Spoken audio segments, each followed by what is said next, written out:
I guess this is the purest and most honest conversations you're ever gonna get with somebody, no? Like when I sit my guests down, I always tell them, guys, forget there's cameras, forget there's a microphone in front of you. It's just me and you having dinner. So that's the goal. To really let them forget that they're there and let the conversation run and be as honest as possible.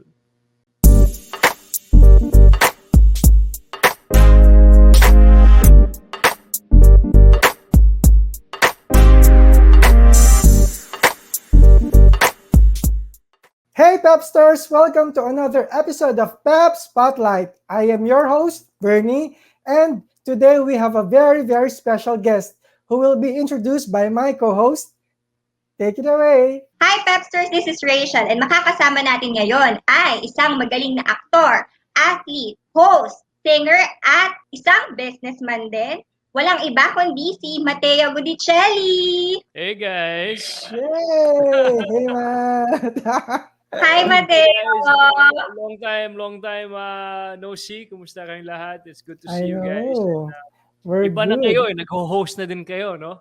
So, makakabigin na, hindi lang hindi lang face to face sa totoong buhay ngayon, nag-host na kayo ng show nyo. So, hi guys, maraming salamat. Thank you, Alright. Matt. Sobrang welcome back to PEP, no? Mati. So, syempre, umpisahan natin. Balita namin, ikaw ay magbubukas ng iyong bagong-bagong online show na tinatawag na Matt Runs. Can you tell us something about this project of yours? Paano siya nagsimula at tungkol saan yung show na gagawin?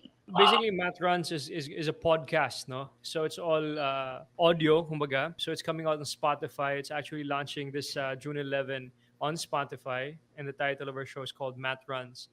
Why Matt Runs? No, people know me as a triathlete, as an athlete. That I love running, I love keeping active and all that. But this time I thought na the people close to me, alam nila na mahilig ako magsalita, mahilig ako mag-uusap, mag-conversation sa iba't ibang tao. So sabi ko, why don't we make a show and why don't we call it Matt Runs? Like conversations run with Matteo. So conversations never end. So the questions na people were never asked before, questions that are usually skipped in an interview because there's no time for that question to be asked. Here in Matt Runs, you and I will sit down and we're gonna have a meal or some coffee or a drink and just talk about life, talk about you, talk about my guest, and learn about that person. Ooh, so Matt Runs as in yung running conversation nga. Ang galing. So, kasi para sa una, iniisip ko parang more on pagiging athlete mo Fitness. that comes to mind eh. Right. Pero ito, all about your guest mapag-uusapan talaga. Yeah, this is just all talking and having a good time and basically, learning about the individual in front of me. Kasi when I got married a year ago, marami akong natutunan with my wife and the people around me. And sabi ko, there's so much to learn in life, especially now in the pandemic na nasa bahay lang tayo, we're working from home. There's so much to learn. And this is an opportunity just to talk to people and get to know a person and get to know how he or she became who she or he is today. Wow, that sounds very exciting, no, Matt? Kasi we've seen you act, and then now we're gonna see you bilang host. Ako personally, na-excite ako kasi alam ko you're venturing na to social media also, no? How does it feel now na you are reinventing yourself from actor, and now you're a host, a businessman, a cook? It's something very nice because social media has given an opportunity to everybody. Artista, not artista. For example, people that has been trying to audition for years to be in a TV show. Now, because of YouTube, because of Facebook, because of social media, they can be stars now, diba? So it's nice to talk to people and it's given more opportunities to more people to be in the spotlight. All these people now are interesting but can't reach TV. We can have them here at Matt Ranch. We can talk about them. We can talk to you about it. Kumbaga, alam mo yun, maraming mga artists dyan na hindi makarating sa TV ba? Kasi ang TV naghahanap ng certain individual, no? But dito sa Matt Right. Ranch, that person can be very interesting and we can talk to that person and explore his or her artistry and creations, kumbaga. Ang galing na magsalita ni Matt. Correct. Alam mo, hindi naman bago ang hosting din kay Matt kasi even before nag-host ka rin naman ng show kaya for sure excited ka. Meron ka bang top 3 na personalities na gusto mong i-guest dito sa Matt Runs? There's so many people that gusto ko talaga maka-dinner at makausap ba. Alam mo yun? Marami eh. Gusto mo sa showbiz muna. Sige. Sa Sige. show business, for example, no, like Tony Gonzaga. Tony Gonzaga is really successful now with Tony Talks and all. She's the one asking the questions. You know, it's nice to be asking her the questions naman. And not just about show business, not about her success in show business, but her success around it. As a mom, as a wife, as a businesswoman. Alam mo yun, she is a businesswoman. She's producing a lot of content, movies, TV shows, etc., which people don't really know about. So this is something nice to talk about to inspire other artists to not just be in front of the camera but also in the back. Kumbaga. Angel's really nice to talk to. Angel's out there doing her work for the country, for the people. It's interesting to talk to her and her plans for the future. You know, why is she doing this? I know it's for the people, I know tulong, etc. But what's her greater plan? Kumbaga. Alam mo yun, mga tanong ng ganyan ba? Parang, ewan ko ba, marami mga tanong kasi, alam mo yun, when you watch an interview sometimes and then gusto mo magtanong sa tao pero hindi matanong dahil wala ng time. So dito sa Matrans, tuloy-tuloy lang yung questions, kumbaga. So excited ka to get to know more about the person na not just you as an artista or kung sino personality. Si Nico ba, isasama mo dito bilang kayo laging nakikita ng mga kulitan nyo as Bullied Husband Club? Yeah, Nico Bolzico. So sana one time we can invite him in the show. But you know, there's so many other people so interesting aside from the people in show business. Show business kasi nandyan naman sila sa social media, you know, their life is out there. But there's so many people also na wala dyan sa spotlight pero sobrang interesting ang buhay nila and it deserves a spotlight. So sana Matrons can give that to them. Nako, Bernie, excited akong makita kung sino yung mga mag-guest na ipapakilala ni Matt sa Matt. We actually shot almost 10 episodes already from different people from different walks of life. Very interesting. Yeah, Matt, follow-up question about what you just said. Alam natin, marami yung mga hosts dyan, marami mga programs. But for you personally, how is your podcast different from the rest na talagang dapat abangan ng mga listeners? I guess this is the purest and most honest conversations you're ever gonna get with somebody, no? Like when I sit my guests down, I always tell them, guys, forget there's cameras, forget there's a microphone in front of you. It's just me and you having dinner. So that's the goal, to really let them forget that they're there and let the conversation run and be as honest as possible. Oh, wow. Matt, siguro, no, for the sake of mga viewers din natin, ikaw ba off-cam, madaldal ka din? Yeah, I think so. I like talking, especially, for example, when I go to the mall or when my wife and I go to the mall before, I'd always say hi to people and my wife would say, kilala mo ba yan? Tito mo ba yan? Sabi ko, yeah, tito ko, pero, you know, yung tito-tituhan lang, kumbaga. yung na-meet mo lang isang beses tapos sobrang close na kayo. So, yun. Correct. Alam mo, Bernie, no, ito si Matteo, consistent to. Mula nung una ko nakilala to sa ABS, na alala ko pa noon na, alam mo yung taping, busy siya. Siyempre, as a reporter, mag-aantay ka for an interview. Pero itong si Matteo, walang pagdadalawang isip. Sabi niya, hindi na ako dumaan sa handler, mag-usap na tayo. Parang go lang sa interview. Parang hindi pa kami magkakilala talaga na ni Matteo. Sobrang giving niya sa pag-i-interview and alam mo yun, sobrang generous sa time. Can I just also attest, no? Maybe not a lot of people know this, no? Kasi, di ba, pag ang artista, pag harap ng camera, alam mo yun, friendly. But ako personally, I never had a bad experience with Matteo, even off camera, and which I appreciate. Thank you very much, and I appreciate you guys also for being very nice. So maraming salamat. Thank you. Ayan. So kanina nabanggit mo, Matt, no, na marami kang naisip during this pandemic. Ikaw ba, what are the challenges that you face nitong nagdaang taon since 2020? Lumahan tayo lahat ng challenges, no? Especially in the pandemic, the first 6 months, the first year, talagang nabulabog tayo lahat, no? We were all at home and we were figuring out things to do at home. But, you know, I have the best partner by my side and we were able to figure out things very well and everything is going well. We work from home a lot. That's one thing. Yun, we try to keep working and keep the business going, kumbaga, no? Even though times are different. So I think those are little challenges that we had to get used to, kumbaga. Correct. So, Matt, I just want to ask also, no? You're now how old? 31, right? Yeah, 31. Yeah. Time flies so fast, no? So, yeah, I just want to ask, what are your discoveries about yourself that you are very proud of in the past year, considering na very challenging yung nakaraang taon? I guess just realizations, no, about life and things na life is limitless, you know. There's so much things one can do if one is just passionate, determined. A lot of us, obviously, it's human characteristic na we get lazy sometimes and depressed and not knowing where to go left or right. But again, life is limitless. Marami Maraming mga opportunities out there na we can all partake in. It's just finding that right door to open, So I guess what's very important is to keep that fire burning, keep passionate, and keep determined whatever you want to do. Correct. Si Matteo really walks the talk, no? Kasi I follow you on Instagram. Talagang hindi ka naubusan ng gagawin, di ba? Being a scout ranger, cooking, tapos business, and now being a podcast host. Talagang you keep on reinventing yourself. There's just so much to do. There's so much to do, and it's just finding the right team, finding the right support team, and just executing things. So, I'm just very blessed na, alam mo, yung mga tao sa paligid ko is very supportive and very proactive, kumbaga. True. Isa sa mga passion project no na nabuo, I feel, during the pandemic ay yung G Productions. You put this up with Sarah. Can you tell us more about it? And I think this is also behind this podcast that you're making. Yeah. G Productions is a humble production company that started off from the house, from producing our projects, Sarah's projects, my projects. And we said, there's so much to do. There's so much things to create. Sarah is very hands-on in whatever she does, and so is myself. So we decided, what, let's put up G Productions and start creating content, owning content, and doing things together. Obviously in partnership with Viva always. So Matt runs is in partnership with G and Viva and some other projects also. Isa din ba sa mga reasons kung bakit ka gumawa na ng production? Kasi na-miss mo ba ang acting, hosting, and singing? Kasi nag-pandemic, bigla-biglang natigil eh. Yeah, I mean, nakakamiss talaga, especially going on set. Nakita mo yung director, lahat ng mga tao, nakakamiss talaga. But we gotta keep moving forward and we gotta find ways, kumbaga, no? Like I said, it's limitless. Kumbaga, you just need the right people, the right team, and the right mindset. Correct. Kung ikaw, Matteo, if there's one topic na you can endlessly talk about, what would it be? Wow.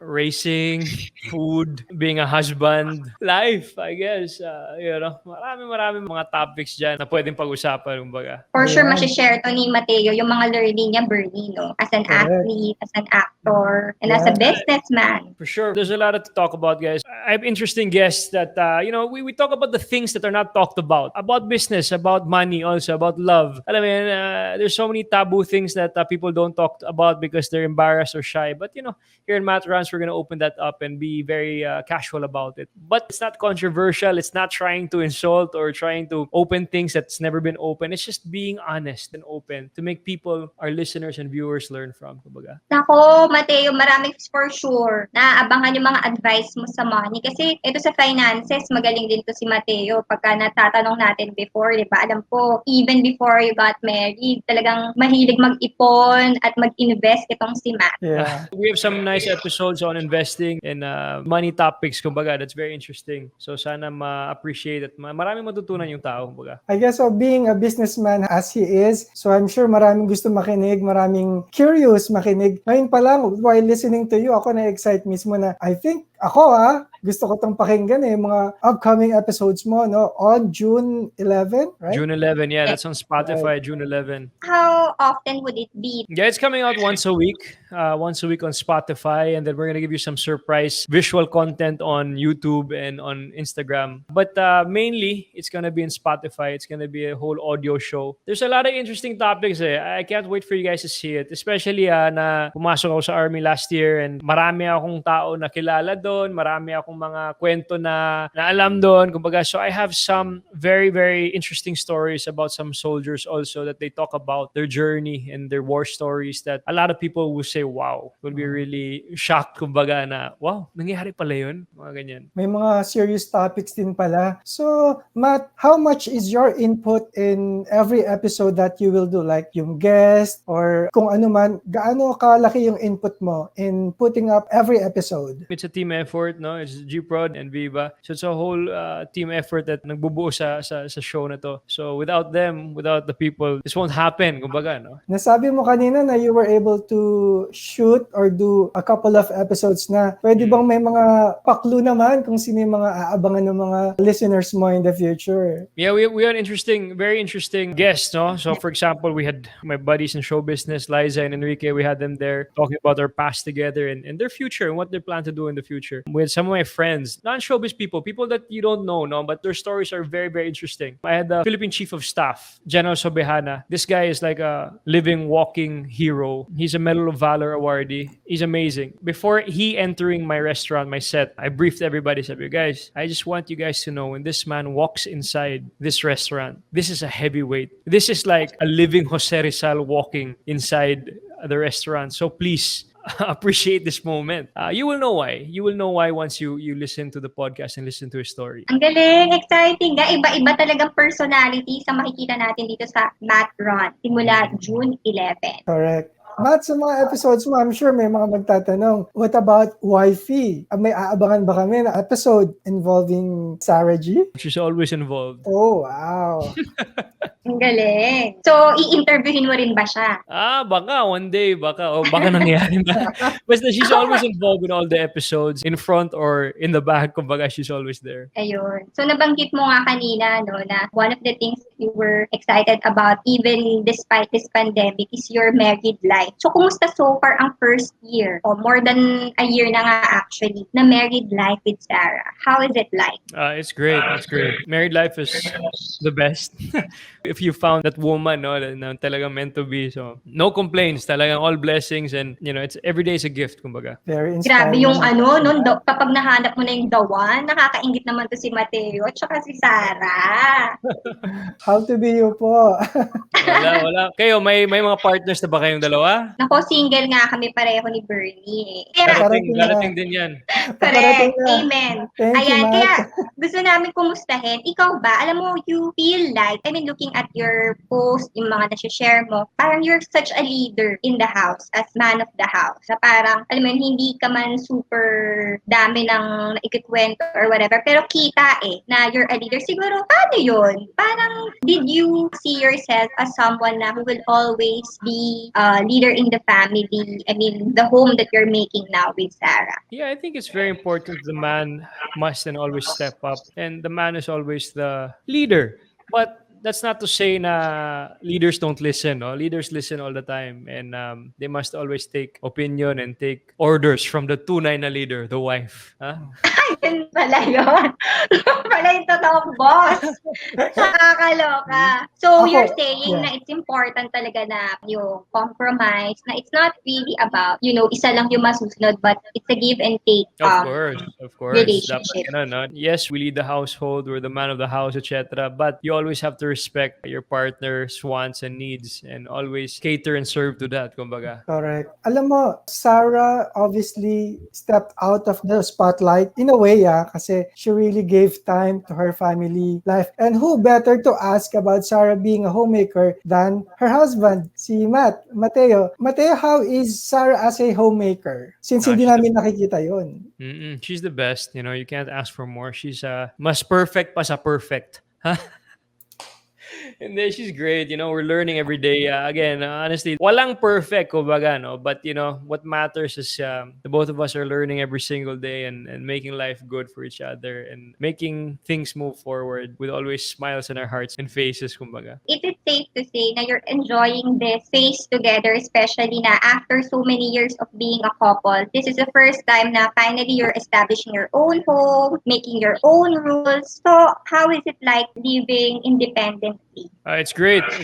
Living independently is great. It's a really nice opportunity to learn about your partner and just have a great life. Things are limitless. That's why, things came up, pivot in different ways. We opened G Productions. I'm now doing Matt Runs and incorporating everything I've learned bilang husband for 1 year and putting it in Matt Runs also, no? Because I have a lot of questions to ask. And I'd like also you guys to learn from those questions I'm asking. That's why Matt Runs came about also, no? Para, alam mo yun, matututo din tayong lahat, kumbaga. Correct. I must say. Ito, love advice naman. Alam ko ikaw, you've been in a relationship for a long time, no? This is a lesson for those who are in a new relationship or who are in a relationship for quite a long time. How do you keep the fire burning? Be honest and be open as much as possible. Just be honest all the time. And Alam niyo yan mga guys, keep the fire burning all the time, di ba? Importante yan.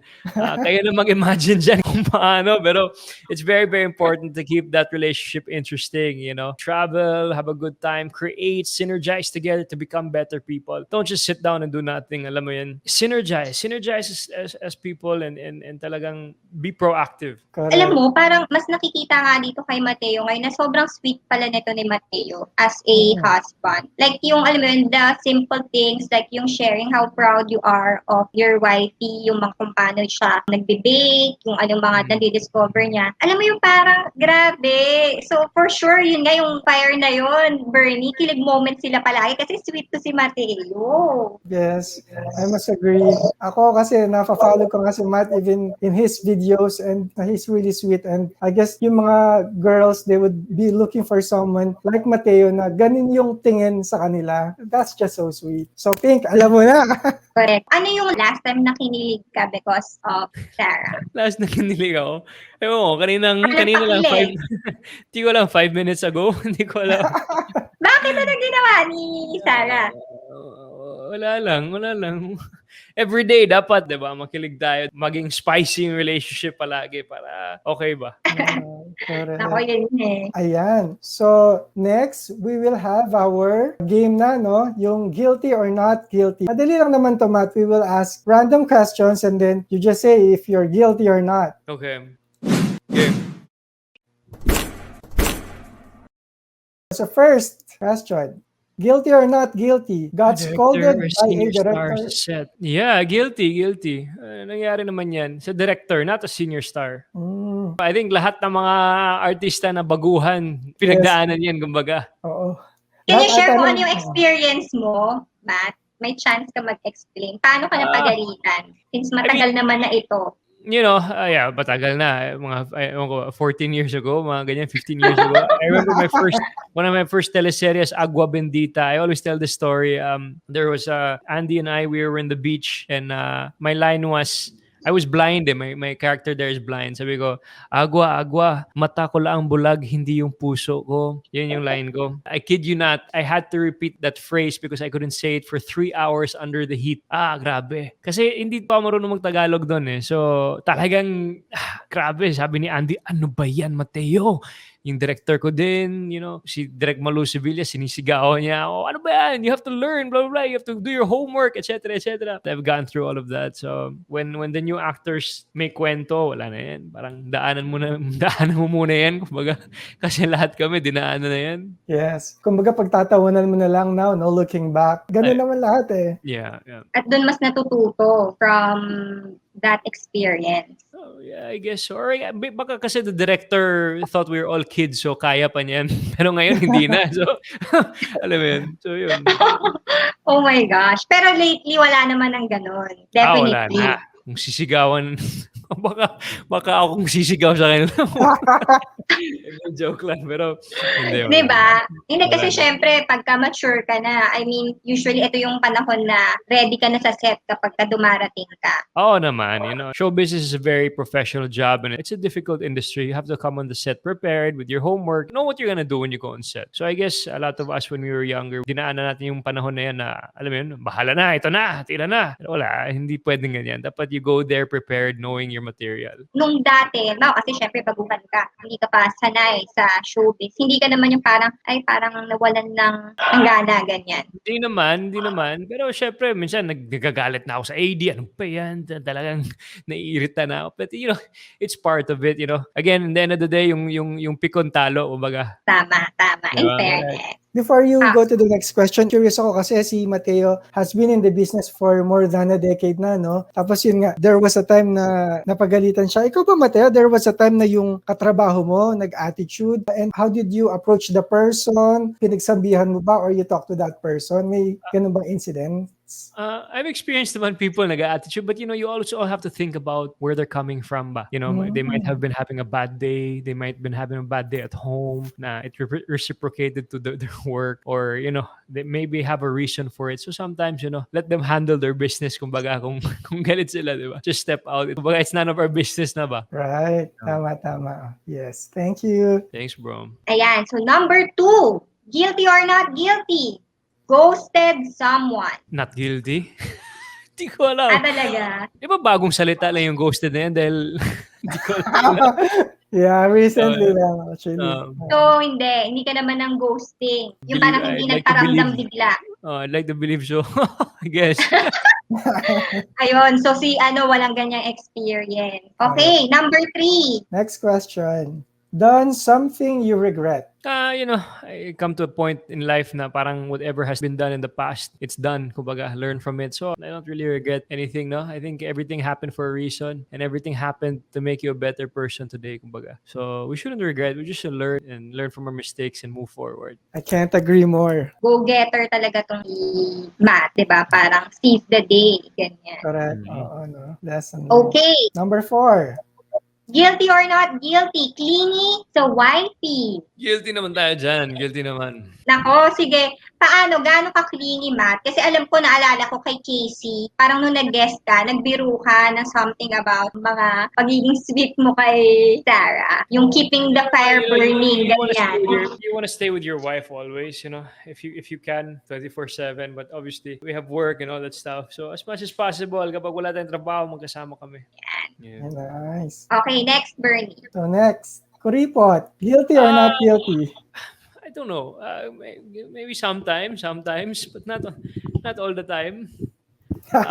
When it's necessary. So parang ikaw ba yung tipo na you spend a lot when you reward yourself or parang more on investment muna rather than kung ano mang ibibili na for yourself? Like even nung single ka pa, especially, siguro syempre iba nung single ka. This topic's very interesting. You should watch one of our episodes and our future episodes about money because people think saving, walang utang is the way to go, but everything can be done the proper way.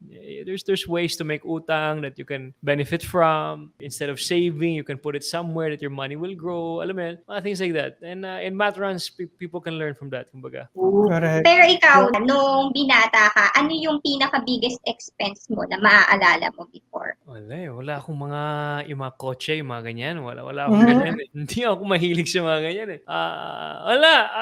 Mga regalo lang. Mga regalo sa asawa. Ang simple ni Matteo. In fairness, sa paglalaki talaga, I guess, no? Iba, kasi talagang hindi masyadong maarte. Pagka hindi ka doon sa girls, kasi usually may mga bags, sapatos, ganyan. So, ikaw, as a guy, wala kang mga ganun na medyo luho. Wala. Baka gym Wala equipment. talaga. Minsan may iba-iba eh. Depende sa panahon. Yeah, napansin ko dito kay Matt, no? Kahit kasal na sila ni Sarah G, hindi tumitigil yung panunuyo ng asawa. So parang dapat araw-araw nililigawan, no? Just to keep the relationship happy. Ayun. Okay. Last. Guilty or not guilty? May na-reveal na secret sa interview. Sa math runs? Ako or in general? Ikaw, In general, nadulas ka ba ever? na parang one thing na hindi mo dapat nasabi, tas nasabi mo. Or meron kang nadulas na about someone, parang you were talking about this person, tas, hindi ko pala dapat sinabi yun. Parang gano'n. Baka. I'm sure nangyari yun. Guilty tayo dyan. Pero walang yung super, that comes to mind na medyo talagang big deal. Diba? Parang hindi nga kay Matt. So, itong mga math runs, meron bang mga nadulas? So far, dun sa 10 people na na-interview mo? Marami din. Ano sabi nila? Kaya nga. Yung pakinggan nyo nila yung math runs para malaman nyo. Oh my gosh! Naku, yung Lizken, no? to. May Lizken eh. Tapos, yung isang military person na abangan natin. Galing! Excited na ako dito sa list ng guest ni Matteo. So, Matt, ikaw, you never had discomfort talking in front of a lot of people. How did you hone your hosting skills? Obviously, before going on stage, for me personally, I always get the chills. Yung parang butterflies in my stomach and get nervous all the time. But, I like talking to people. I like sitting down and just having a conversation with him or her and just learning more about an individual because I feel like everybody has their story to tell. I'm sure ikaw, Bernie, your life is very interesting too. People just know you as asking questions, writing questions, but who are you when you go home? Who are you supporting at home? There's so many questions to be asked, and everybody's interesting. There's so many interesting stories out there. Well said.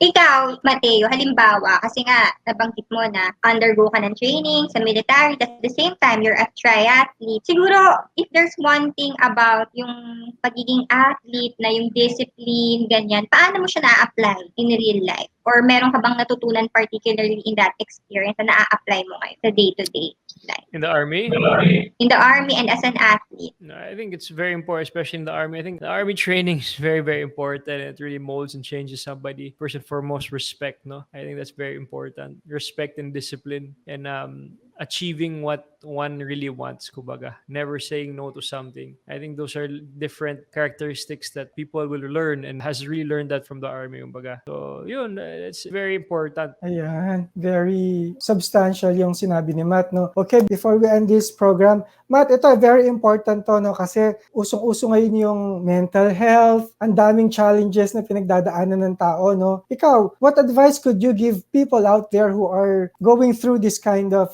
challenges? I actually have a nice guest about that, about mental health and about faith and about where do we pick up from? Anong hugot natin? Saan tayo? Paano tayo tatayo uli? I have two guests there. One's a pastor that he officiated our wedding, and another is a friend of mine from Cebu. Na she's a life coach now, positive thinker, etc. All that stuff. So I guess faith is very, very important, to have a center with God and to have that anchor, kumbaga, no? I think that's very, very important. And always believe, again, life is limitless, but the opportunities out there are limitless. Sometimes we're so into our own bubble, so into our own followers on Instagram or likes in Instagram or comments. We're so into that na nalilimutan natin na ang laki-laki pala ng mundo. So with Math Runs, I hope people realize, and I hope I remind people with Math Runs, that there's so many different kinds of people out there. So many different kinds of people that they have their own unique story that contributes to society, kumbaga. And, let's remind people na we all live in a little bubble, eh.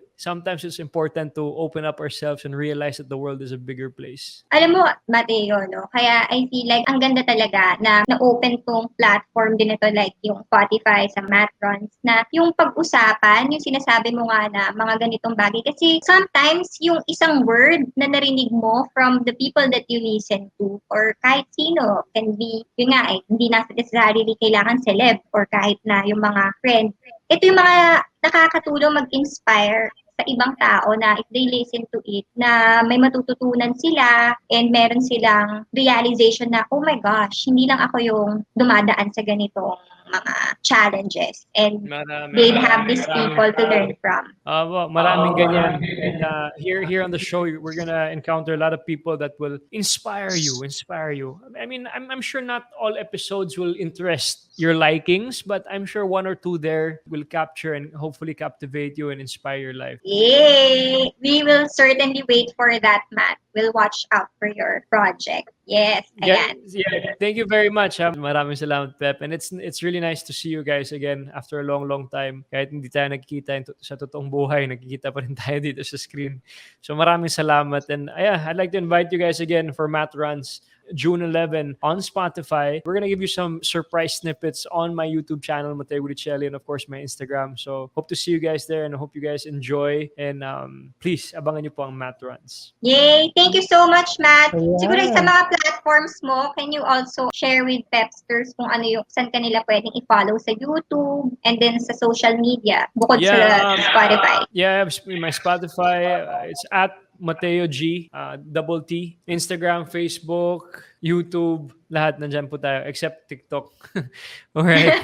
Maraming salamat. Thank you very much. Oh my gosh! Alam mo, Matt, ikaw ba minsan challenge, no? Nagsayaw ka na ba kasama si Sarah? Kasi I know you sing with Sarah kasi sa concert, napanood ko yung concert ni Sarah, you were there. Kumanta ka na ng 2 beses. Pero sa sayaw, carry mo ba? Yung mga pa-dance moves ni SG? Wala na pag-asa yan, ma'am. Wala na pag-asa. Okay. Once again, thank you so much here on PEP Spotlight, Matteo Guidicelli. Guys, thank you very much. God bless. Thank you, Stay safe, Matt. everybody. Thank you very much.